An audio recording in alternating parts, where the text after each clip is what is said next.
porque si no, no tiene sentido. O sea, todo lo que nosotros podemos contar acá, también no tiene sentido si ustedes nunca conectan nada.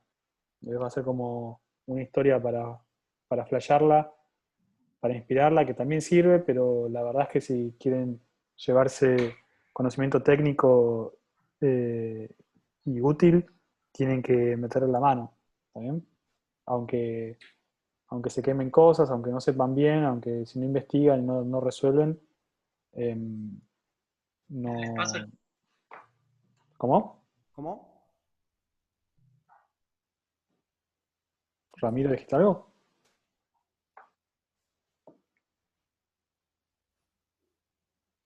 Bueno, no sé. No, es que realmente es una cosa que la diferencia entre no hacerlo y hacerlo, aunque sea para realmente tener la experiencia de abrir, probar, fallar o experimentar o perderse un poco, lo cambia todo. Creo que más retrasan la experimentación, no solo más perdidos y perdidos se sienten, sino que además van perdiendo como la oportunidad de encontrar qué cosas necesitan reforzar. Después se les vienen un montón de necesidades de golpe y eso genera mucho estrés. Es el momento para quien no haya hecho todavía la cuestión de meter las manos en la masa, hacerlo ya mismo. Y además con el contexto este que tenemos, que no estamos pudiendo tener prácticas presenciales, Mm. se perdería demasiado si uno aprovecha aunque sea estas prácticas virtuales. Es lo mejor que hay, digamos, en este contexto, digamos, no hay otra, una opción mejor, así que mejor aprovechar. Sí, a mí me pareció un buen espacio para eso, realmente. Porque como dice Santi, o sea, sería súper mentirosa en mi caso, hablo por mí, si digo que dediqué demasiado tiempo a abrir el Tinkercad y ponerme a armar estos circuitos. A mí me pasa que me saco un montón de dudas. Ahorita que nos estaban colaborando ustedes también en el armado de eso, como que se da de una manera un poco más natural. De una. Claramente, o sea, también a mí me pasa que me mareo con las salidas de las patitas y todo, pero Igual está bueno el hacerlo. espacio está perfecto, sí. Por O más sea, mal la que actividad de salga, hoy, correcto. en ese barrido de cosas siempre un pequeño conocimiento se va afirmando, por más mal que salga el resto. Siempre hay una ganancia de algo. Por eso yo prefiero hacer cagadas y mandarme igual. Mm. Sí, no, eso, igual, o sea, ya les digo, la mayoría de los grupos lo resolvieron bien, a un par que no llegaron, pero le faltaba poquito, ¿no? O sea, me parece que en líneas generales, como grupo, estamos yendo bien. También a la mañana funcionaron bien, eran menos grupos igual, pero todos lo pudieron resolver. Y la segunda parte del trabajo los vamos a mandar a consigna para que lo hagan como trabajo práctico grupal también, pero fuera del horario de clase, que va a ser replicar esto mismo que hicimos con los módulos de Luneta y un par de módulos más en el BSD Rack. Vieron que los Lunetas son los mismos, estos mismos integrados, solamente que le ponen una ficha jack a mini plug a las entradas y salidas y con eso se hace todo. Eh, o sea, este mismo diseño, solamente que le van a tener que sumar, además, el control por voltaje. ¿Está bien? O sea, por cada paso tiene que generar un voltaje a la salida. O sea, después lo van pensando y van viendo cómo se puede resolver. Seguramente les mandemos los módulos que van a necesitar porque hay algunos que funcionan mejor que otros, no solamente con los Luneta. Y bueno, yo lo mostré al principio de la clase, ¿no? Cómo estaba Sí, pero más. como por encima, creo. A mí no me quedó Sí, nada en la cabeza de qué módulo era. a ver, se los muestro un poquito así por arriba nada más. Se fijan que, bueno, primero se los comento. Está este LFO como clock, ¿está bien? Que está entrando un 4017, solamente que este 47 está puesto en este formato de RORAC, lo mismo que, pero es igual al que usaron. A veces cambia la nomenclatura, ¿vieron? O sea, por ejemplo, el inhibit En el Tinkercad creo que figuraba como, bueno, no sé qué cosa de reloj, no sé. ¿Inhibición de reloj puede ser? Puede ser. Bueno, la salida 4, está bien, o sea, empieza a contar desde 0, con lo cual la salida 4 va al reset. Luego tenemos unas botoneras, que estas botoneras también, o sea, cuando apretás se genera un 1 a la salida, pero no queda trabado. Para eso utilicé uno de estos flip-flops que ya vienen configurados para eso. Dual T se refiere a toggle, significa que cada vez que le llega un 1 cambia de estado, ¿está bien? Ya tiene esa realimentación ya realizada. Y eso está controlando, bueno, está entrando a 4 compuertas AND, ¿está bien? Que a su vez esas compuertas AND, la condición de cada una de las compuertas, igual que en lo que hicimos recién en Tinkercad, se está dando por la entrada del paso, la salida del paso, perdón, y la salida del flip-flop que está encendido o apagado. ¿Sí? Luego, El lo que tenemos cable aquí, que sale del flip-flop a LAN no lo veo. que sale del flip-flop al AND, estos son los AND, Sí. perdón, esta es el AND, les dije mal, esta es la compuerta AND, ¿está bien? Ahí ven que sale de acá, entra acá, y está entrando a este. Está saliendo, o sea, estas dos, ven que está de la salida 2, también acá. Cuando pasa por ese paso, tenés un 1 ahí, y además, cuando tenés un 1 de este flip-flop, tenés un 1 en la salida. ¿Está bien? Si yo apago ese paso, seguimos, perdón, si este flip-flop está apagado, o sea, este está apagado, ¿está bien? Ven que acá no importa que acá haya un 1, sino que acá va a haber siempre un 0. Y luego, las 4 salidas también están entrando a otra compuerta AND, para una compuerta OR, cosa que acá tenga todos los pasos, o sea, siempre que uno de estos 4 está encendido, acá tenemos un ON a la salida. Esa salida está a su vez conectada a la entrada de una envolvente, por un lado, y esa envolvente abre un VCA en donde está entrando un oscilador pasado por un filtro.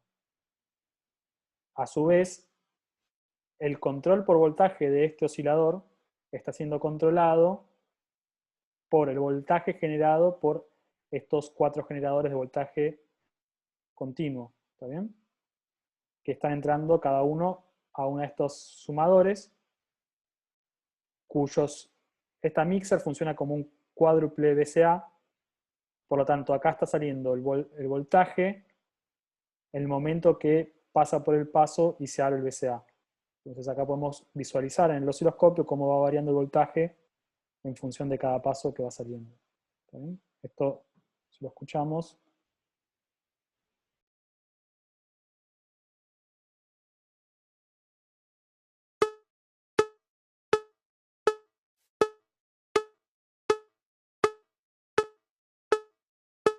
perdón, ¿se escucha ahí? Se escucha joya. Sí, sí.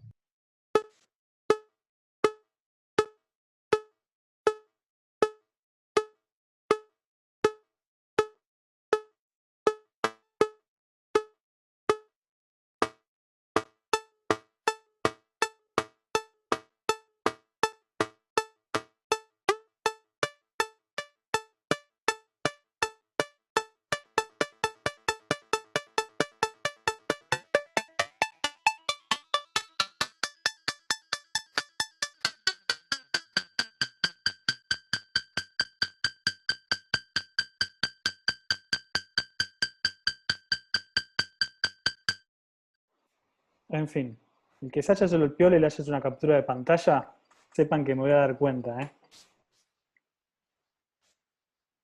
Bueno, nada, eso es lo que tienen que replicar. Es imposible engañarnos con eso. Sí, sí, Sépanlo, sí. O sea, sépanlo. vamos a estar, si hay algo que nos divierta, además, es darnos cuenta de esas cosas. Así que, Eso y detectar los traductores automáticos en los trabajos de investigación. tal cual, sí. Ya habrá historias de esas. Largas. Igual estamos grabando la clase y va a estar subida, así que no hacía falta que capturen nada, chicos. Pero Eso me encanta. blureámela, loco, ¿para qué haces video analógico? No podés blurear una imagen. Eso es un Gaussian, no sé qué, no ando con eso. Hora extra, Javi, por la edición. Bueno. ¿Arrancamos con MIDI entonces? Sí, todavía me queda la duda de qué cinta habla Vicky Balay. Si recuerda las desgrabaciones de clases de universidad a No, es que la estoy grabando en VHS, después la digitalizo, Claro. después la subo a Claro. YouTube. Eso. Y después gasto la cinta de la que sube Javi, en esta parte donde hizo recién Santi. La voy a desmagnetizar entonces esa parte.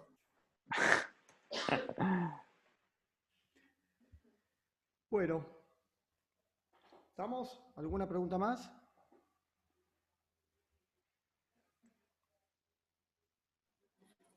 Yo por las dudas, antes de eso, quería recordar las cosas que pedimos para esta semana. La idea es que las traigan el día y que después la vuelcan en la carpeta, ¿sí? De Drive. Así la semana que viene podemos empezar a charlar un poco más sobre los trabajos. ¿Sí? También, si tienen dudas, nos pueden contactar. Y lo de la tarea, que acabamos de hacer, mándennos el link. ¿Sí? Hay una parte que pueden poner compartir arriba a la derecha, y les ofrece compartir un link y lo mandan por mail ahí está el mail, con los integrantes que lo hicieron, ¿sí? Genial. Pero sí. Eso es lo de Tinkercad, ¿estás hablando? Sí, lo de Tinkercad, estaban preguntando. Y lo de BCB Rack van a hacer también. Lo de Tinkercad, yo lo exporté, guardé eso. Eso es lo que tengo que mandar. O sea, una No, captura. porque cuando exportás es medio para otras cosas. Ah. No, hay una parte que dice compartir, así nos pasan el link y podemos entrar directamente al circuito, porque también a algunos les faltaba alguna parte o algo no les funcionaba, le podemos dejar comentarios directamente ahí también. ¿Y les mandamos los dos juntos o por separado? ¿O prefieren que no mandemos ahora el Tinkercad y mandemos todos juntos después? No, el Tinkercad mándenlo si quieren. Sí, mándenlo. Y así, que eso lo hicimos hoy en clase.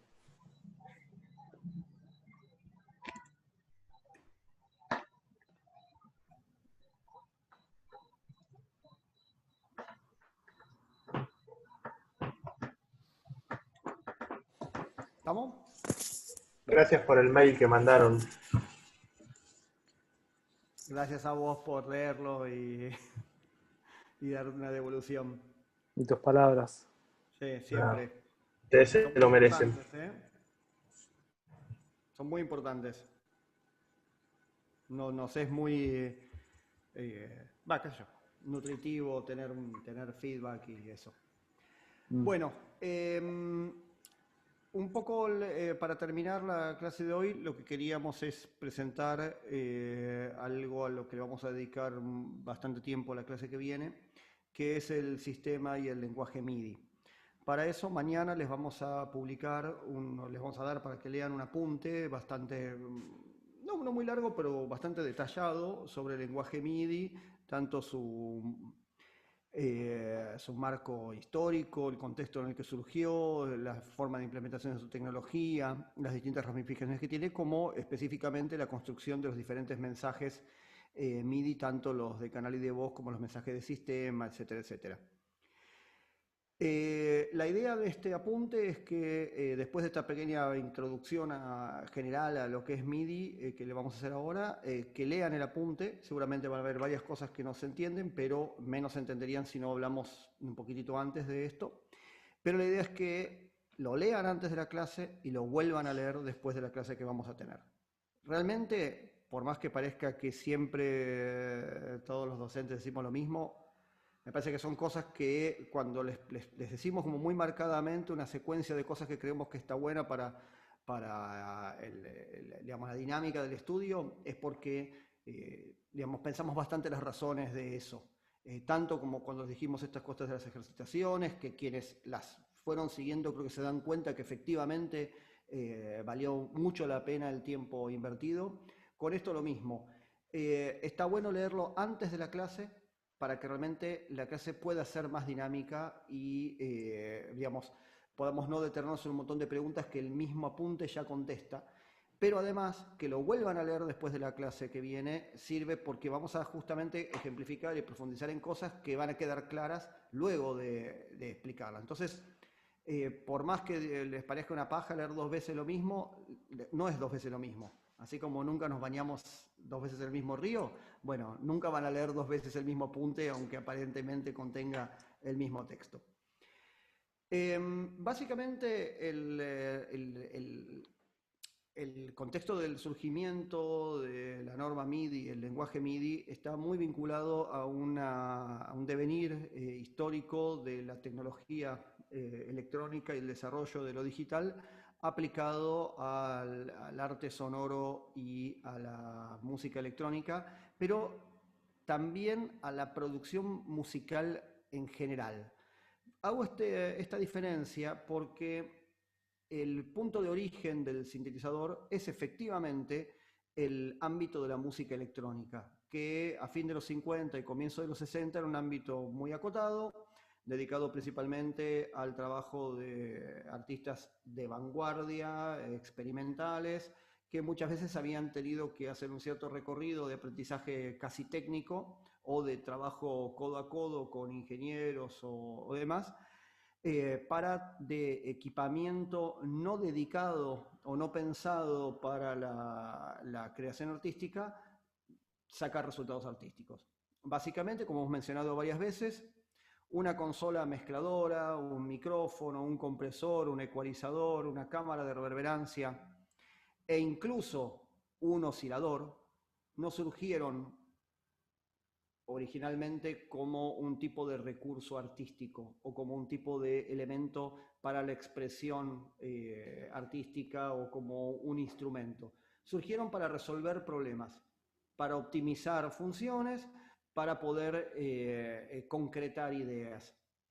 Una cámara de reverberancia se utilizó originalmente para poder darle un ambiente a una grabación que estaba aislada, un compresor se utilizó originalmente para evitar saturaciones cuando se utilizaban micrófonos que no podían tener tanta dinámica, un ecualizador se utilizó, el nombre mismo lo dice, ¿no? Ecualizador, para igualar diferencias de frecuencia en el espectro audible, vinculadas a, entre comillas, defectos de micrófono, sistemas de grabación, etcétera, etcétera. El origen de la música electrónica, propiamente dicha, está vinculado a tratar de trabajar con todo este material, entre comillas, no musical, para poder obtener piezas que en algunos casos por ahí pueden tener alguna vinculación con el arte musical histórico, tradicional, pero en muchos casos lo que buscaba era justamente poder, gracias a la manipulación de este tipo de dispositivos, obtener un tipo de arte sonoro o de música que no había tenido absolutamente ninguna raigambre, ninguna posibilidad siquiera de existir en épocas anteriores previas a la utilización de la electrónica. Luego el sintetizador, particularmente a partir del éxito del disco Switched on Bach, pero también teniendo en cuenta que el contexto de la música de fin de los 60 estaba muy abierto a la experimentación en todos los campos, en el pop, en el jazz, incluso en la música de publicidad y de cine, o sea que había un espacio para que todo ese aspecto experimental también se volcara a aspectos de música de producción más comercial. Pero particularmente el éxito del disco de Wendy Carlos, Switched on Bach, catapultó al sintetizador a un lugar para el que originariamente no había sido pensado. Entonces mucha gente que por ahí era un músico con formación tradicional, empezó a ver en el sintetizador una posibilidad de tener recursos para acrecentar su abanico sonoro en la música, pero sin ningún entrenamiento de música electrónica, a veces sin haber escuchado nunca jamás nada de música electrónica. Entonces el sintetizador empezó a correrse de ese lugar de nicho, por decirlo de alguna manera, y de un instrumento muy específico y de una gama muy amplia de posibilidades y sobre todo de ser un laboratorio de música electroacústica controlado por voltaje, a transformarse en un instrumento musical con cierto tipo de facilidades o coartadas, por decirlo de alguna manera, para la gente que no tenía una formación técnica o que simplemente no estaba interesado en crear sonidos abstractos, evolutivos o lo que fuese. Para cuando llegamos a finales de los 70, el sintetizador con teclado y el sintetizador musical y el sintetizador polifónico había dominado por completo la idea de lo que era el sintetizador, y muchas nuevas generaciones ya estaban surgiendo en la creación musical basadas en la existencia del sintetizador como un instrumento de teclado, como un instrumento para tocar cosas afinadas.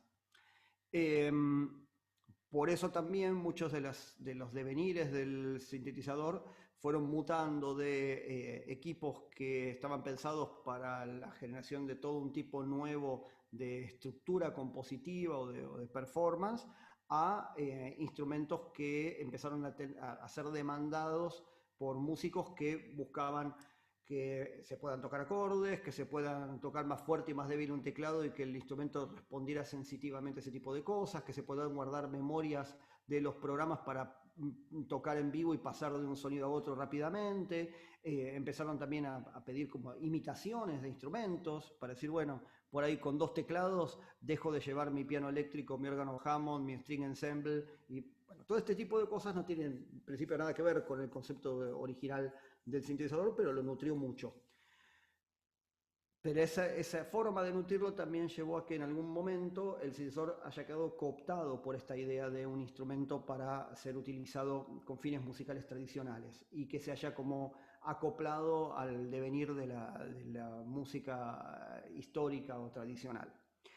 Cuando llegamos a fin de los 70 y a comienzos de los 80, esto estaba muy, muy en boga. O sea, todo el aspecto experimental del sintetizador había quedado, digamos, como marginado, y la mayoría de las marcas de sintes se ocupaban de las demandas del músico más tradicional o el que sea el mercado.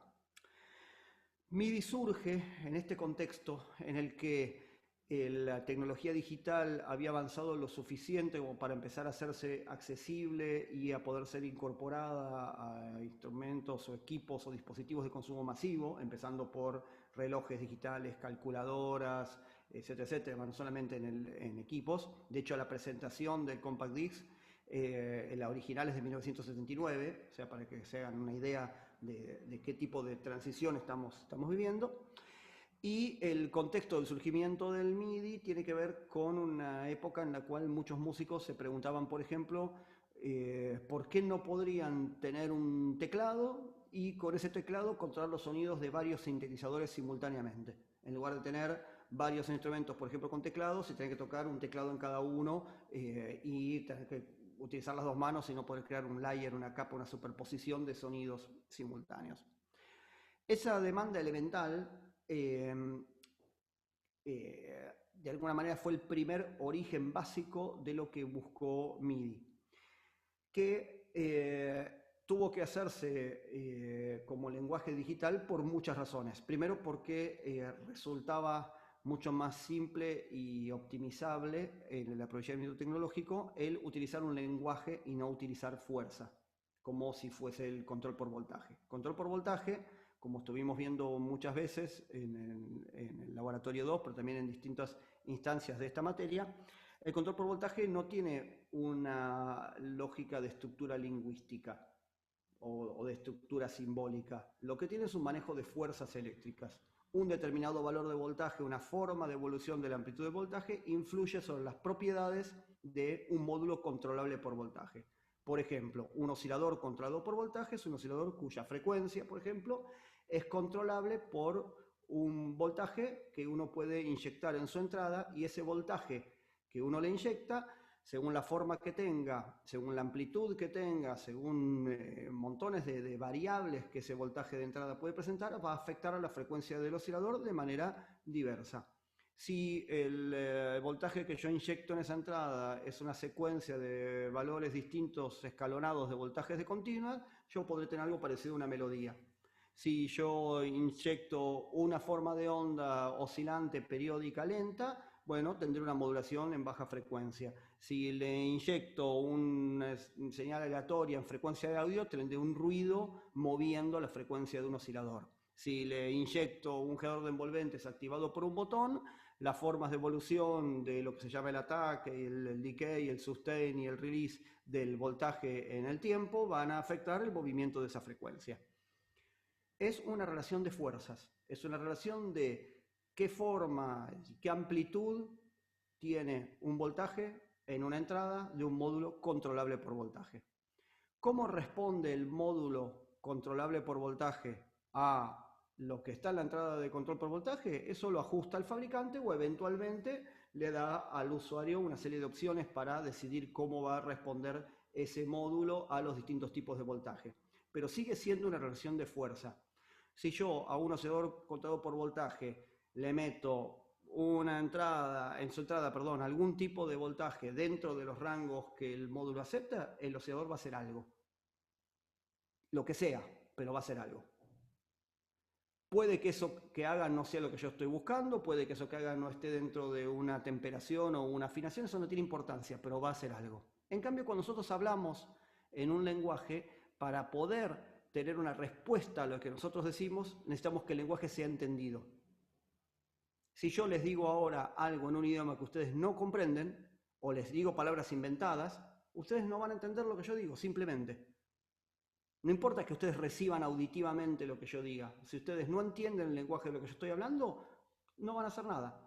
Si yo en un idioma que no entienden les digo, por favor, apaguen las cámaras, nadie va a apagar la cámara.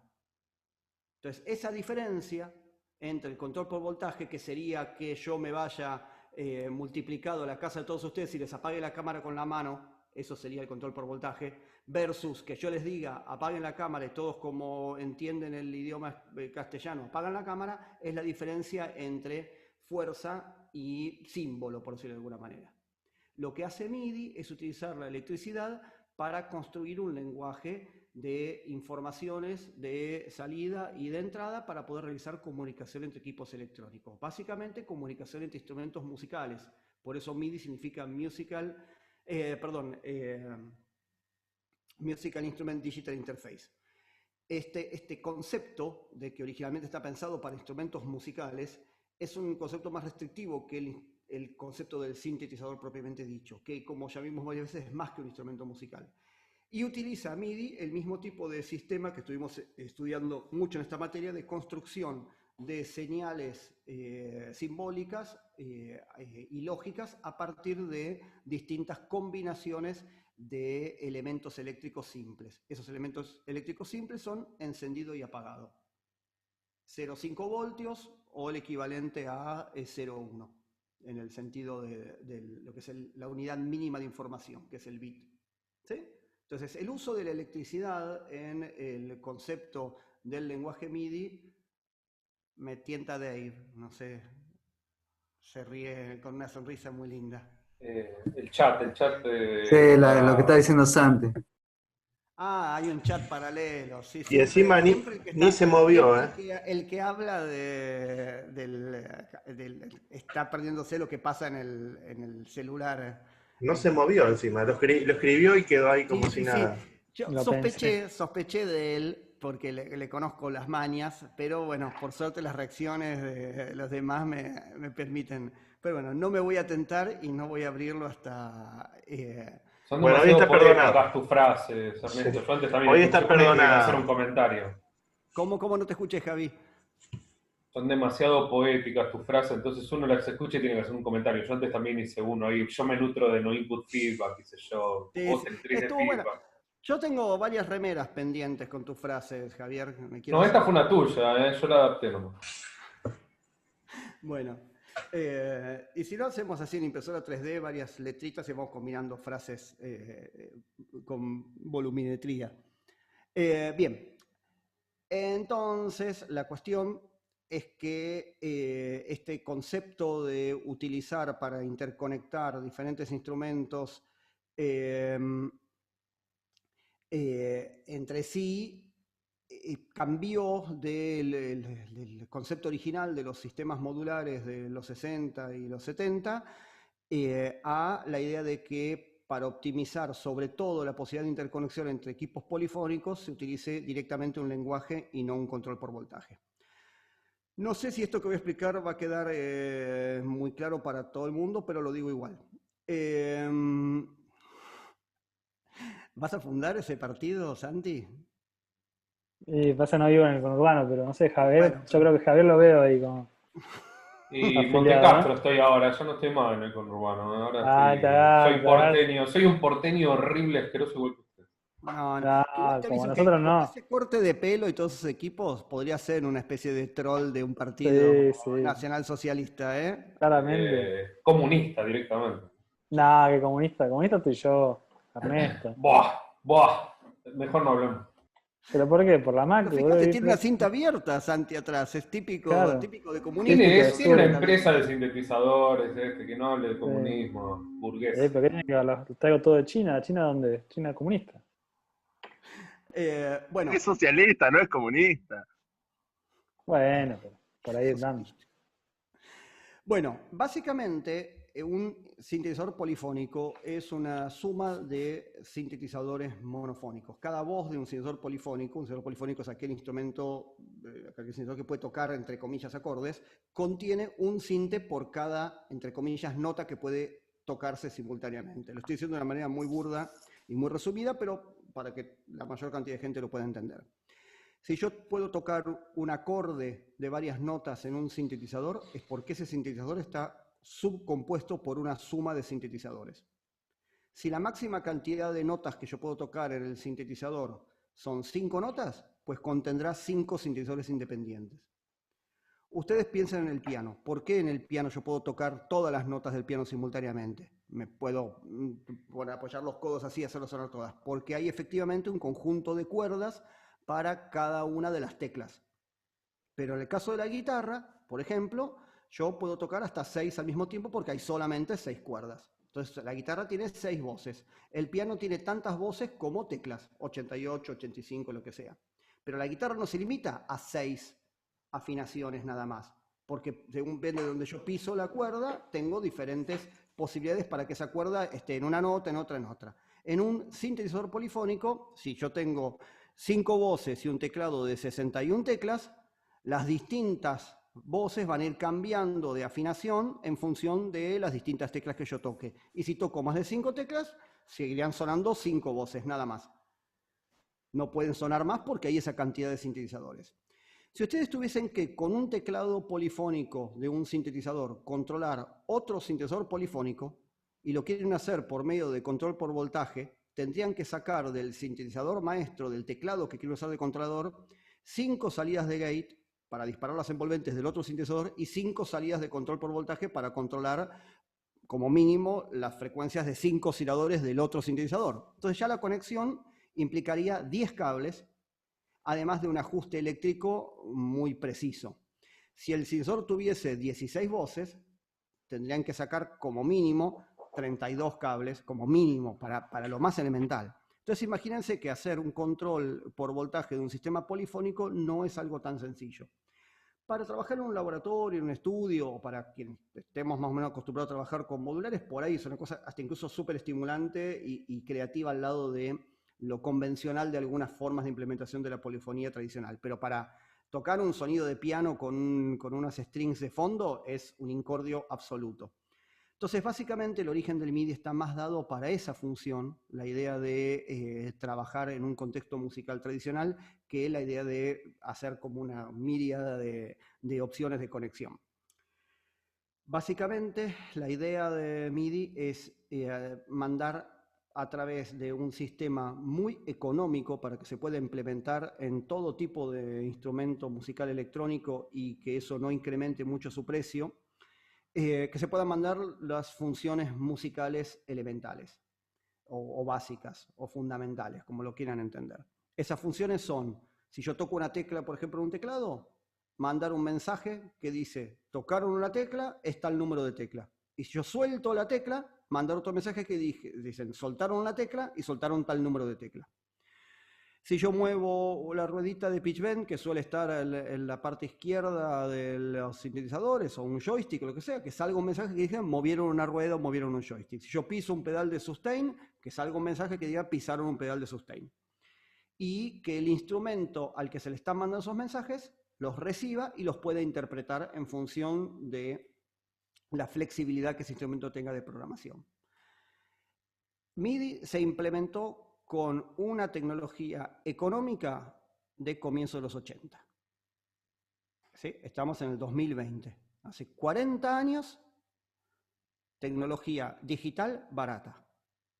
Eso significa que se implementó con fichas estándar económicas. Se utilizó la ficha DIN. Les muestro el cable para quien no lo conoce. ¿Sí? Esto es lo que se llama normalmente cable MIDI, pero en realidad es un cable DIN que se utilizaba para audio en normas alemanas. Creo que DIN significa Deutsche Industrie, no sé qué. ¿Sí? Este es el cable MIDI. De hecho, estos 5 conectores que se ven acá, en MIDI solo se utilizan 3. Hay 2 que ni se utilizan, porque se trató de usar una ficha económica preexistente y no fabricar un estándar nuevo, y se utilizó este tipo de ficha. Por ejemplo, una ficha en danza era gracias Santi, la ficha Canon o XLR, la que usa para los micrófonos, que tiene mucho mejor agarre, que se pueden hacer cables extensibles y demás, pero encarecía mucho la interfaz, así que la descartaron a favor de esta, que era mucho más barata. Por otro lado, la comunicación MIDI es unidireccional. O sea, por ese cable las cosas viajan en una dirección. O de la salida de un instrumento a la entrada de otro, ¿sí? O de la salida de ese otro a la entrada de uno. No pueden viajar en 2 direcciones con un solo cable.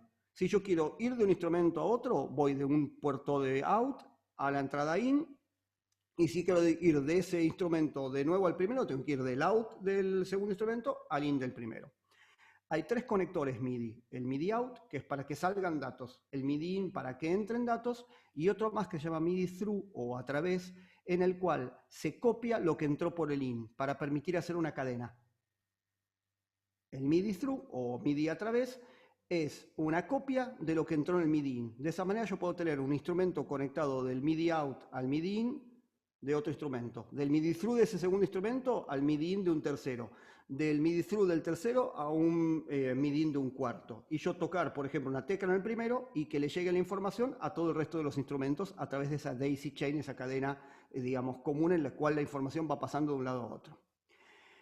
Ahora, esto tiene retraso. Cuanto más larga la conexión, más tiempo tarda en llegar la información hacia el último de los receptores, porque la información es serial. Va un bit atrás del otro, exactamente igual que la forma en que yo estoy hablando ahora y que nosotros hablamos normalmente, que no podemos hablar polifónicamente o no podemos hablar en paralelo. Digamos, yo puedo emitir un solo sonido por vez y articular las letras y palabras y los sonidos y los silencios para poder armar una frase coherente en forma serial. De la misma manera, MIDI transmite. Un bit atrás de otro hasta formar un byte, y cada byte tiene 1, 2 o 3 significados que van a ser interpretados según el tipo de programación que está establecida universalmente en el protocolo MIDI, que todavía estamos en el MIDI 1.0. 40 años después, en MIDI 1.0. Todo el tiempo viene desde el fin de los 80, el 2.0, el 1.0 y nada.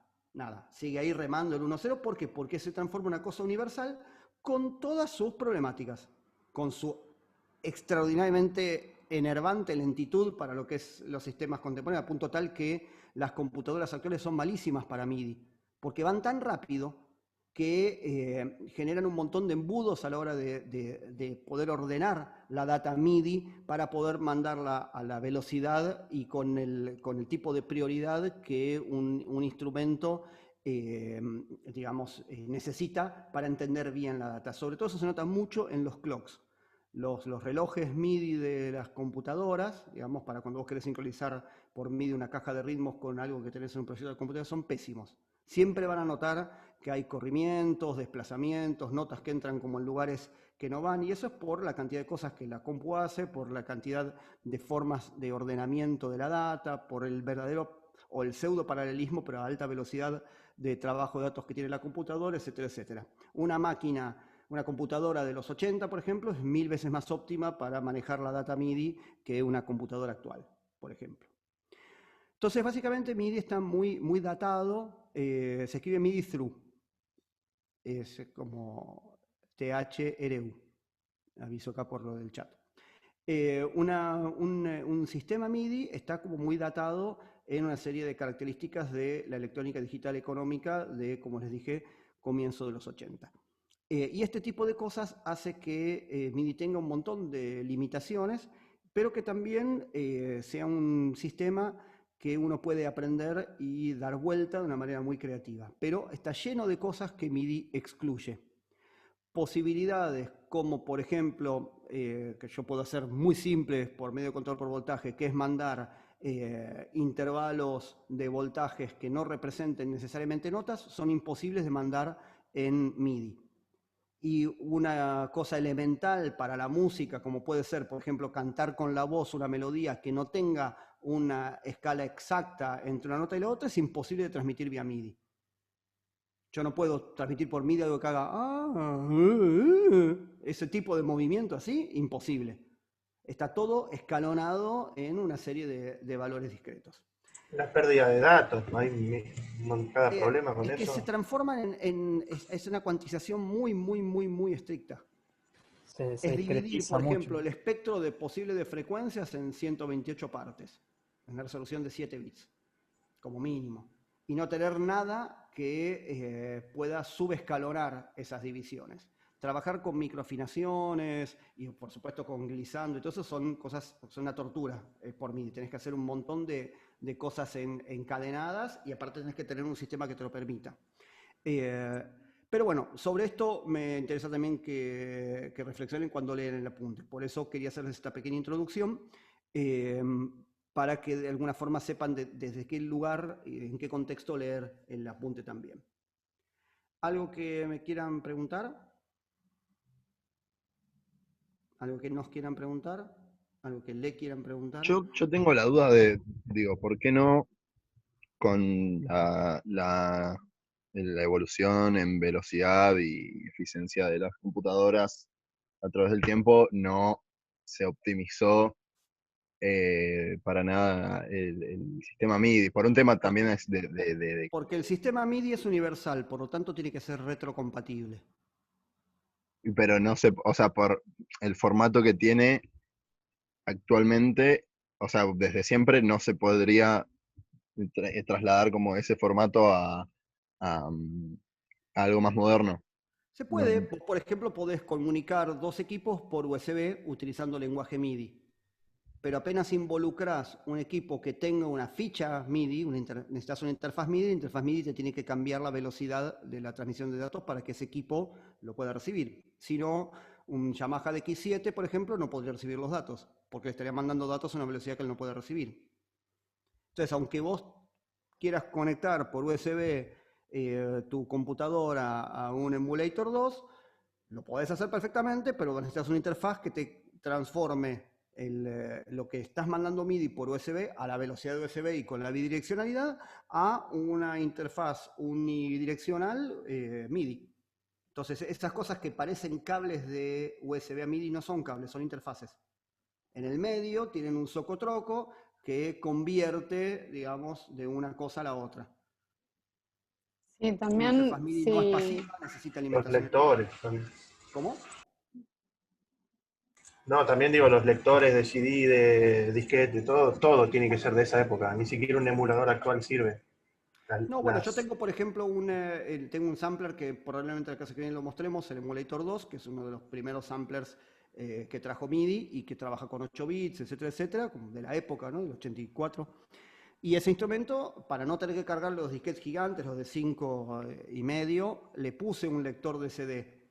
El lector de CD lo único que hace es guardar el contenido que antes estaba en disquete en una memoria. Cuando yo pongo a cargar, el aparato sigue tardando exactamente lo mismo que me tardó en cargar un disquete.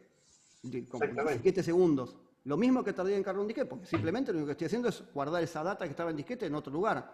Pero la forma de relacionarse con el sistema operativo, la carga de datos y todo el microprocesador es exactamente el mismo. Es solo una comodidad. Creo que su bizarreta lo tiene hasta con pendrive, pero tarda igual lo mismo. Yo también lo tengo con pendrive. Sí, es lo mismo. Claro. Sí, es verdad, no es una USB, es un pendrivecito. Sí. Esto que dice Javier de la retrocompatibilidad, digamos, está más presente en la vida diaria de lo que creemos. De hecho, muchas tecnologías, no sé, por ejemplo, el teléfono, ¿no? O sea, el sistema telefónico, fíjense que la calidad de audio de la telefonía y el sistema que maneja, que incluso todavía sigue siendo híbrido, digamos, digital analógico. Vieron que, no sé si alguno todavía conserva en las casas algún teléfono de disco, todavía siguen funcionando. Entonces, los sistemas se vuelven tan costosos de reemplazar que para introducir una tecnología nueva tiene que ser retrocompatible, ¿también? O sea, tiene que mejorar, pero al mismo tiempo poder funcionar dentro del marco anterior. Lo cual, por ejemplo, en el caso de la televisión, que pasa algo parecido, bueno, ahora se está pasando a tecnología digital, pero que, bueno, Argentina, si no me equivoco, sigue siendo analógico y varios países más todavía Hasta sigue el siendo año que analógico. Claro. Es realmente súper interesante ver cómo fue evolucionando la televisión desde el blanco y negro y de los sistemas de transmisión a, bueno, la televisión color y lo que vimos en los últimos años, porque lo difícil y lo complejo era cómo iban adaptando, ¿no? No sé, la posibilidad de tener el sonido, de tener color, de tener todo ese tipo de cosas, pero siempre dentro del marco de lo que tenía anteriormente. Y ahí estaba, digamos, el verdadero desafío, ¿no? O sea, muchas tecnologías que se iban creando, pero lo difícil era meterla dentro de lo que ya estaba hecho. Y así pasó al revés también. Muchas tecnologías que a lo mejor aparecen, no logran adaptarse o no logran, digamos, hacerse de la fuerza suficiente como para desbancar la tecnología anterior y terminan muriendo por eso, ¿no? O sea, Sí, eso lo vimos el cuatrimestre pasado con eso y, por ejemplo, también lo que habíamos dicho, te compras el último proyector o el último televisor LED y viene con una entrada de video compuesto analógico que no tiene sentido, pero lo incluyen igual porque saben que va a haber alguien que va a querer conectar una videocasetera a eso, como Javier Plan. por ejemplo. Pero yo sé que se ve mal. Están hablando del MIDI 2.0 ahí. Surgió una charla también parecida, ¿te acordás, Ernesto? No sé dónde. Surgió la charla de ¿por qué no cambian a Pro Tools nuevo? ¿Por qué no usan el Cubase nuevo? O sea, el que vivió una mudanza de todo un sistema que ya viene usando hace años, por más viejo que sea, a mudarlo ahora, instalar VST, driver y todo, realmente es un súper problema. Por eso yo Y sigo muchas usando veces Nuendo lo 4.3. hacen forzadamente con los teléfonos celulares, ese tipo de cosas. Claro. Como decir, bueno, para justamente no hacer retrocompatibilidad y hacer que se vuelva obsoleto tu dispositivo aunque funcione, se genera este tipo de idea. Bueno, MIDI, por suerte en ese sentido, fue más generoso. Pero, por supuesto, tiene todos los problemas y las desventajas de una tecnología competitiva, que es salir apenas puede. O sea, salir como salimos los humanos, ¿no? Muy antes de tiempo. Nosotros tenemos que estar mínimo 3 meses más dentro de la panza de nuestras madres. Pero bueno, así estamos. Y efectivamente, con todas las tecnologías, particularmente con las digitales, así salió. El CD, tipo, che, sí, salimos re crudos. Bueno, parece que ese es un problema del estar erguidos, que fue como achicando parte del canal, digamos, de parto, entonces tenés que salir antes. Y bueno, hacete de abajo para madurar. Pero bueno, o sea, cuando nacemos estamos re atrás de un caballo, un gato, todo eso. Pero bueno, volviendo al MIDI y a esta cuestión, digamos, MIDI salió apenas pudo y se nota. Y con el CD pasó lo mismo. Había muchas empresas viendo cómo aprovechar, digamos, la posibilidad de hacer audio digital comercial y con eso dar el batacazo. ¿Qué es el batacazo? Que tires todo lo que tenías, cassettes, magazine y disco de vinilo y te compres todo de nuevo. Y lo lograron. Te compres el equipo y los discos.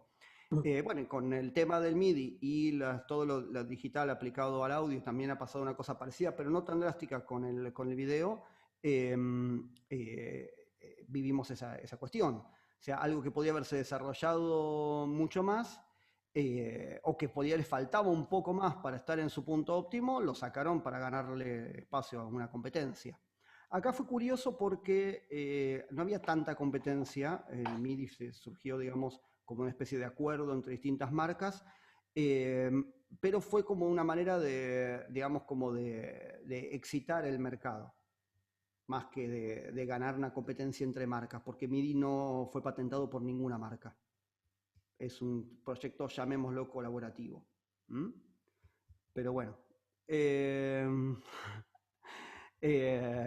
Bueno, acá veo la mojada de oreja.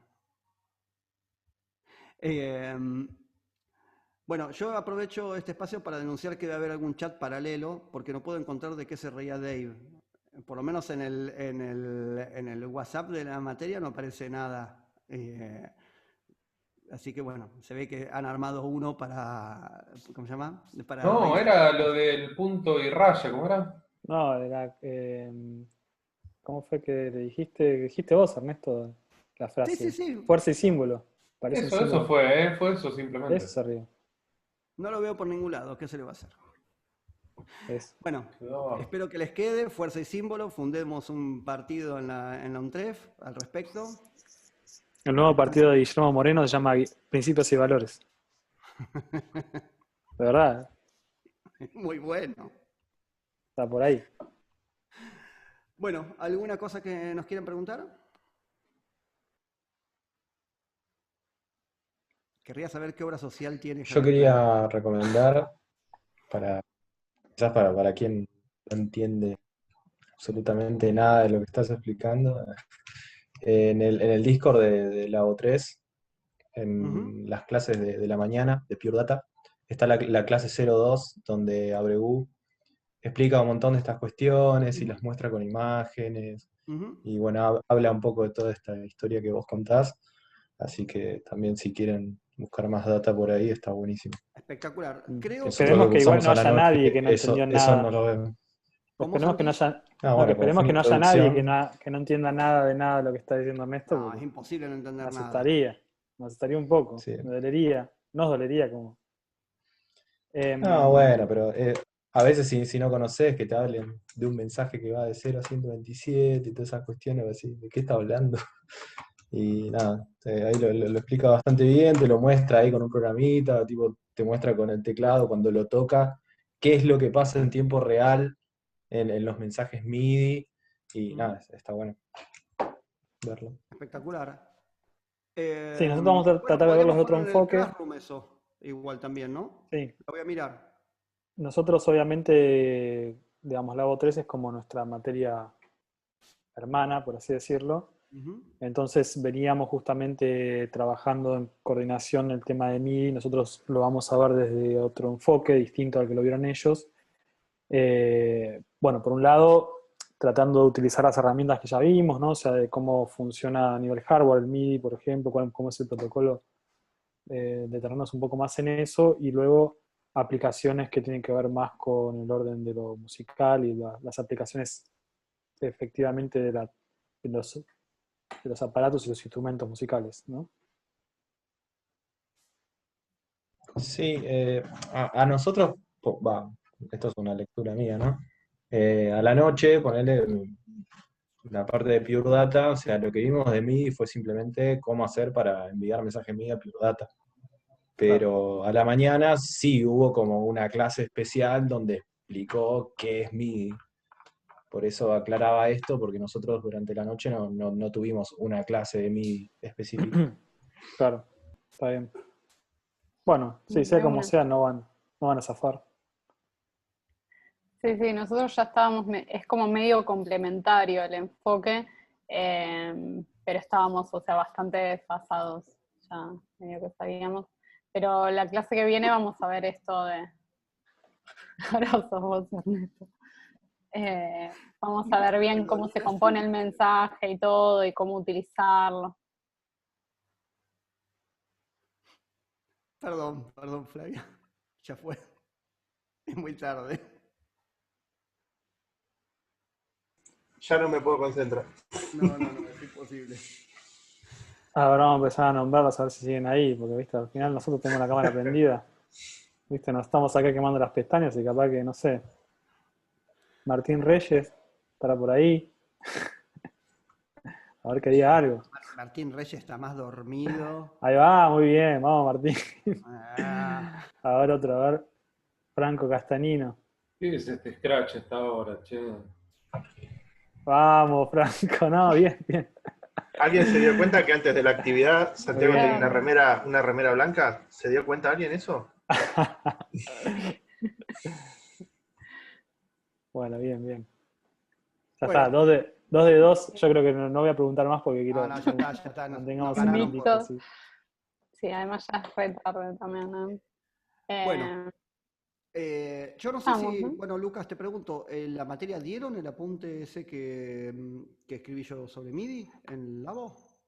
Perdón, pero no vi el apunte que decís vos, Ah, que bueno, está está ahí en bien. el No, porque Classroom. yo los pasé. No, porque capaz en la O3 se los habían pasado, porque se los pasamos también. Claro. Pero No, o bueno, sea, sí. nosotros Labo 3 noche no vimos una clase específica donde nos contaron qué es MIDI. Simplemente nos explicaron cómo enviar mensajes MIDI a Pure Data. Ah, ok, perfecto. Por eso hago esta aclaración de que, bueno, a la mañana sí lo vieron, pueden ir a Ok. consultar ahí esa Ah, ok. información. Bueno, perfecto, De buenísimo. una. Entonces mañana les pasamos por Classroom un apunte para que lean para la semana que viene, que escribió Ernesto y Sandy. ¿Estamos? ¿No? Bueno, ahora sí, nos vamos a comer todos. Bueno, muchas Besos, gracias. abrazos a todos. Aprovecho. Nos vemos la próxima. Chao.